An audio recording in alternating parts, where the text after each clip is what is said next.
Hello, amigos, and welcome to another episode of Inside the Ropes with Coach Mario. Coach Mario, owner and head coach of Warriors Pride Boxing Academy here in Miami, Florida. How are you guys doing? Hope everyone's fine. I had a great weekend.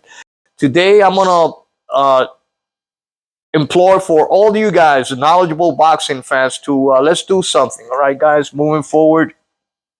If you've been around the sport of boxing, for a long time, if you've been watching boxing since you were a kid, if you boxed before, if you have any type of connection to boxing, not only as a sport but as a profession, like I have for many decades, you get to see all the great ones. You get to see all the iconic fights. You get to see all the legacy fights. You admire some of these legendary fighters of the past. And once that bar has been set by some of these legendary fighters, it is quite shameful to see what's going on today in the sport of boxing by so-called pound for pound best. And today I'm going to implore all of you, and I'm going to suggest that all of you who, not the fanatics, because the fanatics don't have the common sense or the impartiality or even the critical thinking to actually evaluate things, which is what we're saying. They don't have it. So, these brain dead people, let's forget about them. They're going to continue thinking that Canelo is the biggest thing since sliced bread or Coca-Cola. And I'm going to talk today about 10 reasons why we should always we should move forward and forget about Canelo Alvarez. Canelo Alvarez, like I've been saying for many years. This is not something new, guys. I've been saying this, and I predicted this a long time ago that he was going to be cherry picking, and he was going to be avoiding the big fights. And you can see now that all of this has actually turned true. And for those of you who say, well, he hasn't said anything yet about fighting smaller guys, about fighting, the other Charlo and Crawford, that's where this is going, guys. You can't be too naive. You can't be too gullible to think he's going to pick, and I hope I'm wrong. And I really hope I'm wrong that he's going to pick Munguia, or he's going to pick, Billy, or he's going to pick David Benavidez or Bivol or Beterbiev, who already have their fight set for June this year. And that's what actually sets people apart. Guys like these Russians. What happened to the Mexican fighting spirit? The warrior fighting spirit of the Mexicans. Canelo does not reflect that at all. These two Russians are going to get it on to see who is the best. They don't care about the money. Of course, it's their profession, but they want legacy, guys. They want to be the best. And that's one thing, and the reason why Canelo has been criticized so much. So today I implore all of you knowledgeable boxing fans, all of those purists, to forget about Canelo. And I'm going to give you 10 reasons why we should all forget about Canelo and not talk about him anymore, and just bury his name into the annals of those who marketed themselves with social media and became champions in the eyes of gullible people. All right? We, the knowledgeable boxing fans, we, the purists, we, the ones that have been watching boxing for decades, that have boxed in the past, that are either involved in a profession of boxing, know that Canelo is not a great fighter. We know that Canelo has not taken the big challenges and has always had an edge on his fights. And I'm going to give you the 10 reasons now. We're going to go over each one, right? So reason number one to forget about Canelo: lack of defining fights. Knowledgeable boxing fans prioritize legacy-defining matchups that pit top talents against each other. Canelo's avoidance of high-caliber opponents like David Benavidez, Dimitri Bivol in the rematch at 168 or 175. Artur Beterbiev, he never mentions him. Jaime Munguia, who just came off a incredible victory, or David Morrell, who's a champion, I believe, on the IBF. Raises concerns about the absence of career-defining fights that will solidify his status as an all-time great. That's reason number one, all right? Number two, cherry-picking perception. The perception that Canelo selectively seeks out opponents based on advantageous stylistic matchups rather than taking on the best challenges available undermines the spirit of competition in boxing. Okay, it's not a perception, it's a fact. All right, guys? Cherry picking. He's been doing this for years. Picking smaller opponents, the rehydration clauses, PEDs, etc., etc., etc. Number three, impact on legacy. For knowledgeable boxing fans, a fighter's legacy shaped by the challenges they overcome and the quality of opposition they face. Canelo's reluctance to face top-tier talents in their prime raises doubt about the authenticity of his championship reign. And that's what I'm saying. Next to Canelo's multiple belts, there's got to be an asterisk. Guys, he fought Rocky Fielding. He went down. He fought the weakest link at 175 pounds. Then he fought an old, diminished, dehydrated Kovalev, who came back from a hard fight where he almost got knocked out, and Canelo didn't give him time to recuperate. These are the actions of a person that is always looking for an advantage, is always looking for that edge in order to beat their opponents, have a high possibility of beating their opponents, not a legacy fight. All right, so that impacts on the legacy of Canelo. That asterisk is going to be next to his name. We all know, knowledgeable boxing fans and purists know that he is not an all-time great. Number four, potential super fights. The boxing world craves marquee matchups, and the absence of confrontations between Canelo and formidable contenders like Benavidez, Beterbiev, or Munguia deprives fans of potential super fights that define eras. Marquez Pacquiao, Duran Sugar Ray, Hagler Hearns, Barrera versus Morales, and so on and so forth. Those are career-defining, iconic fights. Where have you seen that in the career of Canelo? The first two fights with Triple G, he lost, in my opinion. In the opinion of many people. Third fight, he waited I don't know how many years till Triple G got old. What is his defining fights? His true legacy fight? He doesn't have one. He does not have one.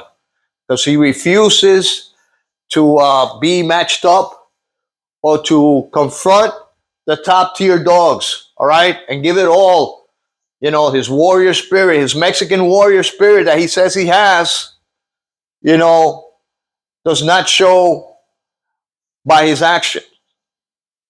Number five, divisional dominance. Knowledgeable boxing fans appreciate champions who assert their dominance by taking on the toughest challenges in their division. Canelo's avoidance of top contenders hampers his ability to solidify his supremacy in the middleweight and super middleweight division. I just said it. You got to be the best. In order to be the best, you got to beat the best. And he hasn't beaten the best. He's picking and choosing smaller opponents, using rehydration clauses, using PEDs, all kinds of stuff in order to have an advantage. That's not a fair way of being dominant. How can you dominate somebody who's inferior, who's smaller than you? And like we have a saying in our gym, there's no glory in fighting the weak. There's no glory in fighting the weak. That's what he does. He thinks that that's glorious for his career. All he's interested is in money. All right, number 6, avoiding true test.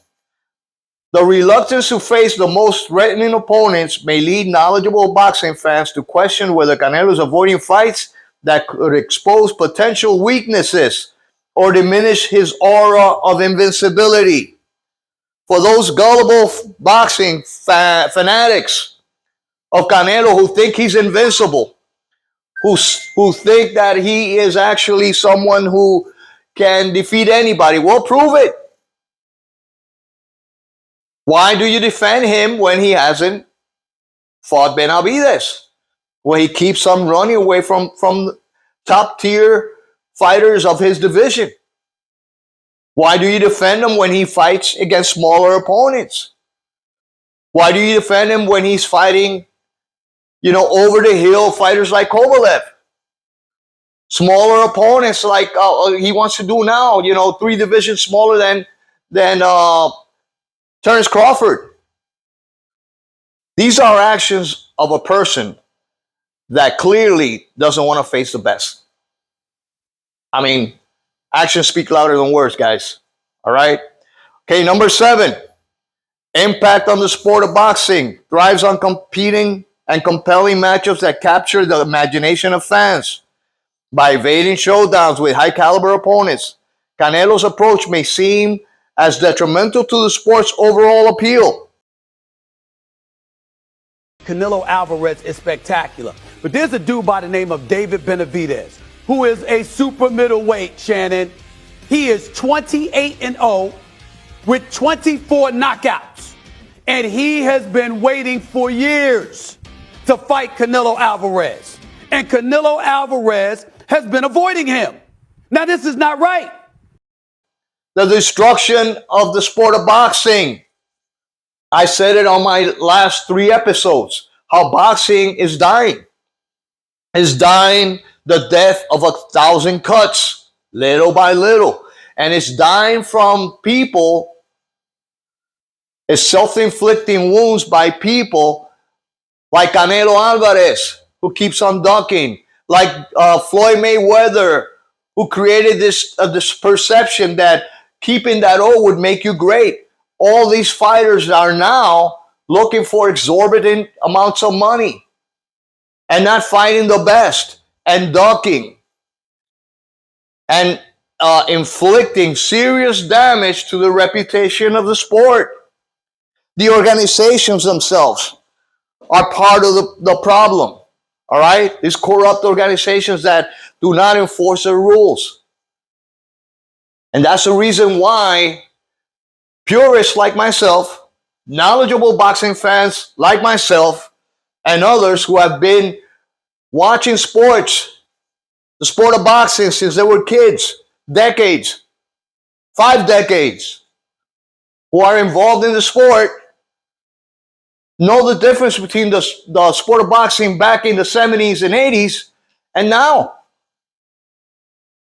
I mean, if you don't know shit about boxing, don't say anything. Keep your mouth shut. You're looking ignorant. You don't even know who the great champions are of the past. You don't know the history. You have never watched any of the other guys, all the legendary fighters. Keep your mouth shut. You'll be exposed by people that know about the sport. When stupid, ignorant people say that Canelo is the greatest Mexican fighter of all time, you're just exposing yourself as an ignorant.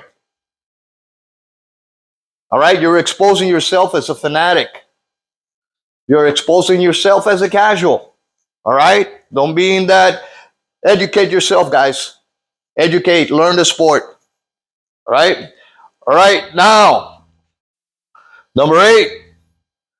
Setting precedents. The decisions made by top boxers like Canelo influence the sport's trajectory.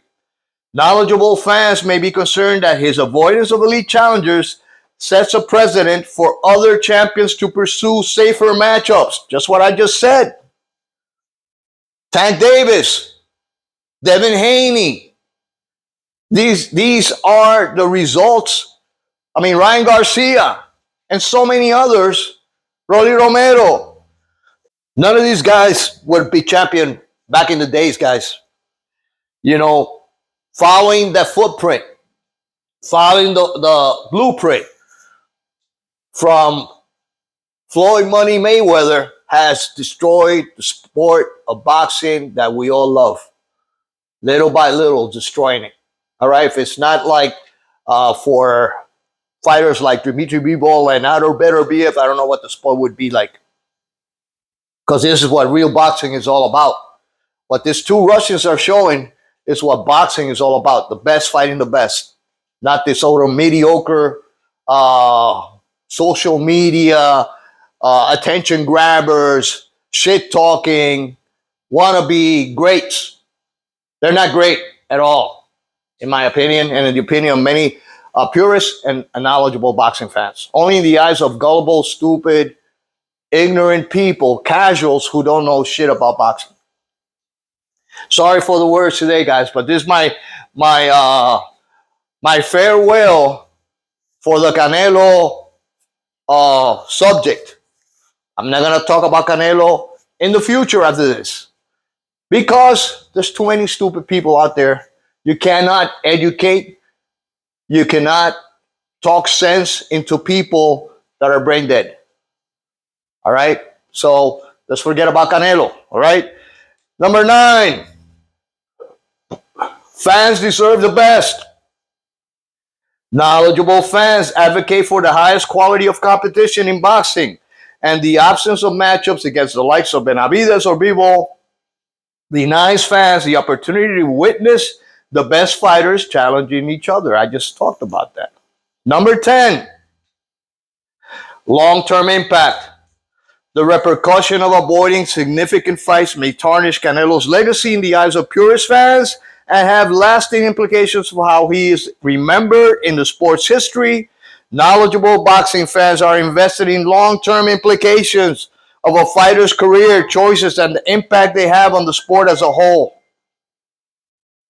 So there you go, guys. 10 reasons why we should all forget about Canelo. And I'm talking about the purist, knowledgeable boxing fans.